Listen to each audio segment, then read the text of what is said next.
Et l'équipe, ravi de retrouver aujourd'hui pour cette nouvelle vidéo. Au programme du jour, je vous propose de découvrir ma colonie de Messor Cephalotes dans leur assez grand terrarium, aquarium, comme vous le voulez, hein. C'est du recyclage très clairement. On peut d'ailleurs voir qu'il est fortement griffé, ça réduit un peu la qualité. Bon, c'est pas évident de filmer correctement l'intérieur, mais ça n'empêche que, en tant que lieu de vie pour elles, c'est plutôt efficace, bien qu'elles aient un peu renversé mes big abreuvoirs et qu'on peut constater qu'elles font des constructions avec le sable présent. Est-ce que c'est dérangeant? Pas vraiment. Je vous propose d'ailleurs de vous rendre sur le site iNaturalist et de constater un peu via les photos proposées par des gens sur le terrain qu'au final, souvent les fourmilières de Messor Cephalotes sont relativement humides. Du moins, c'est ce qui laisse paraître via certaines photos, donc c'est pas un problème. Le souci étant que si vous ne gardez pas votre terrarium propre, bien vous pourrez avoir des développements d'acariens très facilement par manque d'aération, parce que la nourriture va un peu moisir également. Bref, c'est à ça qu'il faut faire attention, notamment lorsque le sable est humide et qu'il y a des déchets à l'intérieur.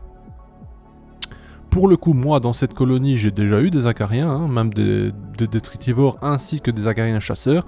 Si vous regardez dans l'abreuvoir ici à gauche, vous pouvez voir qu'il y a un peu de mouvement, et bien c'est normal, hein. J'ai pas mal de taurus qui se baladent à l'intérieur, et c'est tout simplement une bonne chose, ça permet de nettoyer, je vais dire, tout ce qu'on y trouve, notamment les blattes. À savoir que là, étonnamment, elles ont peut-être été gavées, mais généralement je leur donne 10 grandes blabérus pour 2 à 3 jours maximum. Et si j'ai nourri justement hier, elles n'ont pas tout consommé encore, donc peut-être que je les surnourris un minimum en protéines en ce moment, donc je vais peut-être ralentir un poil. Mais sinon, généralement, je ne retrouve rien des blattes, excepté la chitine, et parfois même, je la retrouve pas du tout, parce qu'elles doivent l'enterrer quelque part. Je vais vous refaire un point sur les Messor Cephalotes, les températures, etc. Personnellement, j'ai un point chaud à 30 degrés, qui ne chauffe que peut-être 20% de la surface du terra. J'ai que 2 aérations principales sur cette surface. Le terra, il fait 80 par 40, ouais c'est ça, quelque chose comme ça plus ou moins. Donc vous voyez un peu le volume. En termes d'individus, il y a plus de 1000 ouvrières, c'est une certitude, mais il faut garder en tête que si vous découvrez cette vidéo, ce n'est pas l'exemple parfait pour les Messor Cephalotes. Je m'explique, c'est ma première colonie, je l'ai réussi directement, mais j'ai fait pas mal d'erreurs dans le sens où j'ai pas optimisé leur lieu de vie, la protéine, la chauffe, etc. etc. J'ai eu des acariens suceurs également, donc ça m'a fait pas mal de pertes. Bref, je pense sincèrement qu'en termes de développement, depuis le temps que je les ai, je devrais être plutôt vers 4-5 000 ouvrières, voire peut-être plus. Là, on est à un peu plus du millier. J'ai un couvain qui est monstrueux. Dans la vidéo, on le verra pas trop. C'est un peu dommage, c'est un peu difficile de le montrer parce qu'il y en a dans les galeries, il y en a sous plein de trucs, donc c'est compliqué. Hier, j'ai pu l'apercevoir en soirée avant de nourrir et j'ai au moins, je dirais, 400-500 nymphes, ainsi que des œufs, des larves, etc. Donc voilà, ça va exploser à nouveau bientôt. Bien sûr, mon but c'est de mener le plus loin possible cette colonie. Ce terrarium est provisoire, il va falloir leur préparer quelque chose de plus conséquent, de plus costaud, parce que ça ne tiendra jamais le coup, ni le choc, je veux dire, sur la durée. Mais sur Cephalotes, ça peut vraiment évoluer jusqu'à des dizaines de milliers d'ouvrières. Je vous invite à aller voir les vidéos de Libertango, quelque chose comme ça. Je ne sais plus exactement son nom, son pseudo, je suis désolé. Mais vous pouvez trouver sur internet facilement en tapant Messor Cephalotes sur YouTube, vous allez trouver ces vidéos, c'est une certitude. C'est un gars qui faisait des vidéos il y a déjà une dizaine d'années maintenant, je pense, qui était bien en avance sur moi notamment. Et ce gars-là avait une colonie monstrueuse. Bref. Tout ça pour dire que, voilà, je suis quand même content. On a quand même une belle évolution. Je peux vous faire découvrir ça, vous en faire profiter. Je sais pas s'il y a beaucoup de grosses colonies de Messor Cephalotes qui traînent par ici, que ce soit en Belgique ou en France ou quoi, mais je pense que j'en possède une, c'est quand même plutôt cool. On ne se rend pas bien compte de la quantité de tout ce qu'il y a, parce qu'il y a des parties cachées, comme ici, je vais vous le montrer, hein, où on a encore une tonne de couvains, d'ouvrières, etc. Bref, c'est vraiment pas simple. Alors, ce qui est intéressant chez Messor Cephalotes, c'est vraiment j'ai plus le terme, excusez-moi, mais le polymorphisme, voilà. On a des ouvrières mini, comme vous venez de le voir, des ouvrières de taille normale, et on a des majors qui sont immenses. À savoir que c'est parfaitement normal, c'est pas un manque de protéines, c'est pas un manque de quoi que ce soit, elles ont tout un rôle, que ce soit les plus petites comme les plus grandes, certaines s'occupent du couvain, certaines vont transporter les sexuées, parce que les sexuées, pour des reines Messorcephalotes, c'est immense.